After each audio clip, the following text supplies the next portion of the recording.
Assalamualaikum warahmatullahi wabarakatuh. Halo semuanya, perkenalkan nama saya Duput Asari dari kelas 2C Prodi Pendidikan Guru Sekolah Dasar dengan NIM 2021A1H104.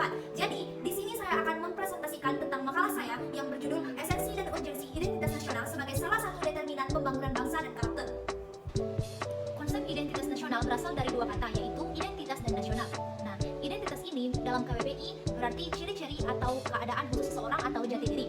Ciri-ciri atau penanda yang dimiliki oleh seorang pribadi maupun kelompok. Ini dapat dituangkan dalam seperti KTP, ID card, kartu mahasiswa, kartu pelajar, dan surat izin mengemudi. Sedangkan nasional dalam KBBI berarti meliputi suatu bangsa dan bersifat kebangsaan.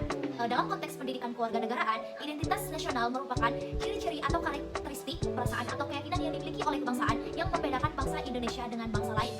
Identitas nasional ini sangat diperlukan karena dengan identitas nasional maka bangsa lain mampu memahami dan mengenali bangsa Indonesia ini sendiri. Nah, mengapa sih identitas nasional ini sangat diperlukan? Alasannya adalah pertama, sebagai alat pemersatu bangsa. Seperti yang kita ketahui bahwa bangsa Indonesia memiliki berbagai macam ras, suku, agama, dan budaya, sehingga identitas nasional di sini sangat penting untuk menentukan karakteristik bangsa Indonesia itu sendiri. Yang kedua, sebagai jati diri. Negara yang kuat harus mampu menunjukkan jati diri yang jelas dan berbeda dari negara lainnya, dan harus mampu menunjukkan kepada dunia internasional sebagai salah satu tujuan dari nasionalisme. Tiga, tantangan zaman dan persaingan dunia internasional. Negara yang tidak mampu mempertahankan identitas nasionalnya di era sekarang ini yang semakin ketat dan dinamis, maka akan mudah terombang-ambing, kacau, dan akan mengalami kesulitan dalam mencapai cita-cita bangsa Indonesia. Keempat, mempertahankan eksistensi bangsa. Persaingan dunia internasional sekarang memang tidak mudah menimbulkan perang, akan tetapi akan mudah memberikan ancaman bagi negara-negara yang lemah untuk takluk kepada negara yang kuat akan politik, ekonomi, dan budaya. Jadi di sini identitas nasional sangat diperlukan. 5. Menumbuhkan rasa kebanggaan setiap warga negara. Kebanggaan akan sebuah negara akan menjadikan penduduknya memberikan andil yang besar dan mendorong untuk mencapai tujuan nasional dan menjaga keamanan dari berbagai macam ancaman yang dapat berisiko terjadi di negara Indonesia yang memiliki penduduk yang sangat besar.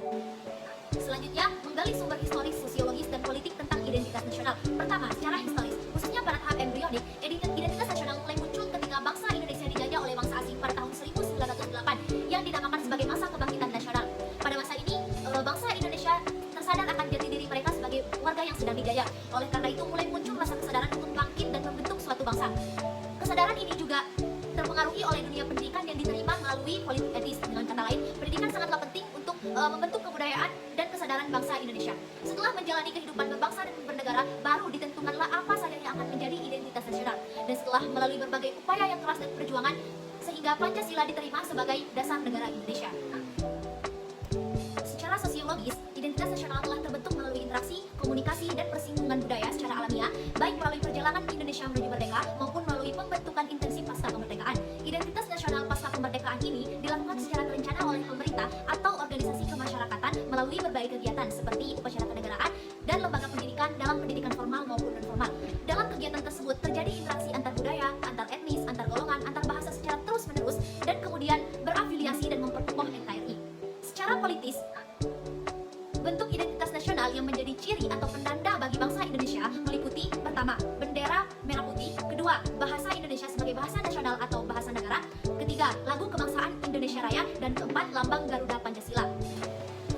Nah, adapun penjelasan lebih lanjut tentang beberapa identitas nasional, yaitu pertama, bendera negara sang merah putih. Ketentuan tentang bendera telah diatur dalam Undang-Undang Nomor 24 Tahun 2009, Pasal 4 sampai Pasal 24. Bendera negara sang merah putih pertama kali dikibarkan pada tanggal 17 Agustus 1945, namun telah ditunjukkan dalam peristiwa Sumpah Pemuda tahun 1928. Saat ini bendera sang saka merah putih disimpan dan dipelihara di Monumen Nasional Jakarta. Kedua, bahasa negara bahasa Indonesia. Bahasa negara diatur dalam Undang-Undang Nomor 24 Tahun 2009, Pasal 25 sampai 45. Bahasa Indonesia merupakan hasil kesepakatan dari para pendiri NKRI yang merupakan bahasa Melayu yang digunakan sebagai bahasa pergaulan atau lingua franca dan telah diikrarkan dalam Kongres Pemuda II tanggal 28 Oktober 1928 dan dijadikan sebagai identitas nasional. Ketiga, lambang Garuda Pancasila. Lambang Garuda Pancasila diatur dalam Undang-Undang Nomor 24 Tahun 2009 Pasal 46 sampai 57. Di tengah perisai burung Garuda terdapat garis tebal yang melukiskan khatulistiwa. Dengan kata lain, lambang Garuda ini tidak lepas dari Pancasila dan dalam burung Garuda mengandung makna tentang simbol sila-sila Pancasila. Keempat, lagu kebangsaan Indonesia Raya. Ini diatur dalam Undang-Undang Nomor 24 Tahun 2009 Pasal 58 sampai 64. Lagu kebangsaan Indonesia pertama kali dinyanyikan pada Kongres Pemuda II tanggal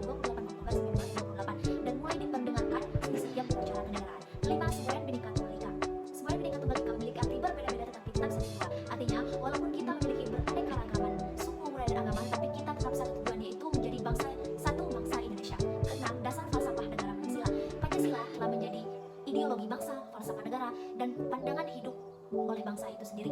Mengapa sih Pancasila dijadikan sebagai identitas nasional? Karena Pancasila memiliki ciri khas dan kekhasan bagi Indonesia ini sendiri. Artinya, bangsa Indonesia harus menjadikan Pancasila sebagai landasan berpikir, berperilaku, dan bersikap dalam menjalankan kehidupan sehari-hari.